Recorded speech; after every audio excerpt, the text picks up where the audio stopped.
नमस्कार दोस्तों, हाजिर हैं एक और नई कहानी लेकर सिंहासन 32 की, जो कि आज चित्रलेखा यानी दूसरी पुतली चित्रलेखा कहानी सुनाने जा रही है राजा भोज को। तो चलिए ज़्यादा देर ना करते हुए आगे कहानी की तरफ बढ़ते हैं।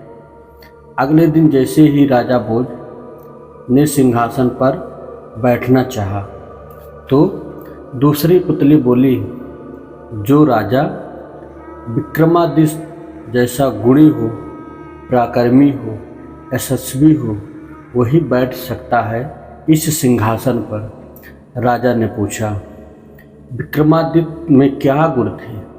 पुतली चित्रलेखा ने कहा, सुनो राजन। एक बार राजा विक्रमादित्य की इच्छा योग साधने की हुई। अपना राजपाट अपने छोटे भाई भृतहरि को सौंपकर अंग देश में भभूत लगाकर जंगल में चले गए। उसी जंगल में एक ब्राह्मण तपस्या कर रहा था। देवताओं ने प्रसन्न होकर उस ब्राह्मण को एक फल दिया और कहा, जो इसे खा लेगा वह अमर हो जाएगा। ब्राह्मण ने वह फल को अपनी पत्नी को दे दिया। पत्नी ने उससे कहा, इसे राजा को दे आओ और बदले में कुछ धन ले आओ। ब्राह्मण ने जाकर वह फल राजा को दे दिया। राजा अपनी रानी से बहुत प्यार करता था। उसने वह फल अपनी रानी को दे दिया।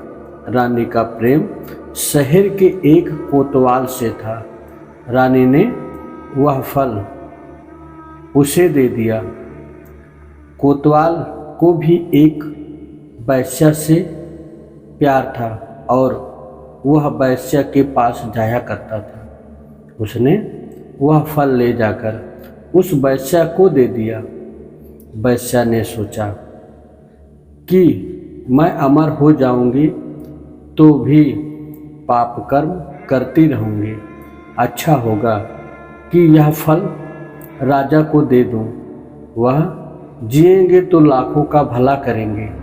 यह सोचकर उसने दरबार में जाकर वह फल राजा को दे दिया।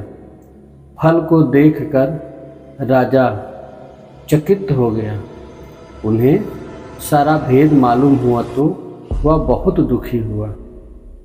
उसे दुनिया बेकार लगने लगी। एक दिन वह बिना किसी से कहे सुने राजघाट छोड़कर घर से निकल गए।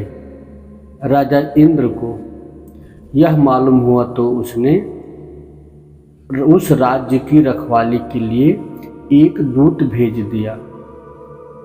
इधर जब राजा विक्रमादित्य की योग साधना पूरी हुई तो वह अपने देश लौटे। दूत ने उन्हें रोका। विक्रमादित्य ने उससे पूछा तो उसने सब हाल बता दिया। विक्रमादित्य ने अपना नाम बताया। फिर भी दूत ने उन्हें न जाने दिया। बोला, तुम अगर विक्रमादित्य हो तो आओ, पहले मुझसे कुश्ती लड़ो। अगर कुश्ती में तुम हार जाओगे तो तुम किले के अंदर जा सकते हो।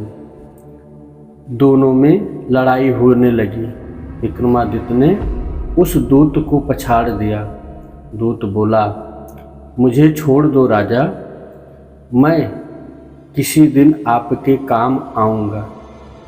इतना कहकर पुतली बोली, हे राजन, क्या आप में इतना पराक्रम है कि आप इंद्र के दूत को हरा सककर अपना गुलाम बना सको?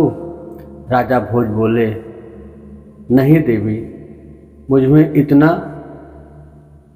पराक्रम नहीं है कि मैं इंद्र के दूत को हरा सकूं। तो दोस्तों, आपको ये कहानी कैसी लगी? आप अगर अच्छी लगी हो तो आप अपने दोस्तों को ज़रूर शेयर करें। आप हमारे चैनल पर नए हैं तो आप हमारे चैनल को लाइक, सब्सक्राइब और कमेंट ज़रूर करें। जय श्री राधे राधे।